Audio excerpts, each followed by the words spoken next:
Hey, I want to show you a very interesting demo unit that a team of my students in my CAD class made for their final class project, a car differential, which is entirely 3D printed except for some bearings, and they motorized it so you can turn it on and you can change the input RPM.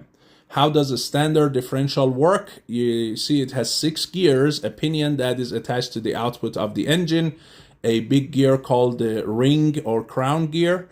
What it does when it's connected to the pinion, it changes the direction of rotation by 90 degrees. So the output of the engine is rotated 90 degrees, goes to the wheels.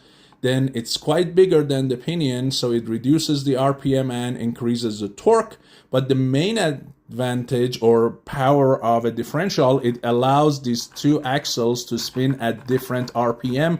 That's because of that difference, we call it the differential. So how does it do that? Well, if you look inside of it, there are 4 bevel gears. 2 of them are rigidly attached to the end of the axles, and 2 of them are attached to the body of this crown gear or the casing. These 2 called spider gears. And not only they move with the casing, they can also spin about their own axis freely. So what happens in reality is if the car is going straight and the 2 axes are going at the same RPM, if you look here, you see that when these 2 are spinning at the same RPM, the spiders don't spin. Look here, you see that those 2 are not spinning, they are just rotating with the rest of the casing. But if one of them spins faster than the other one, like when you go on a curve, right?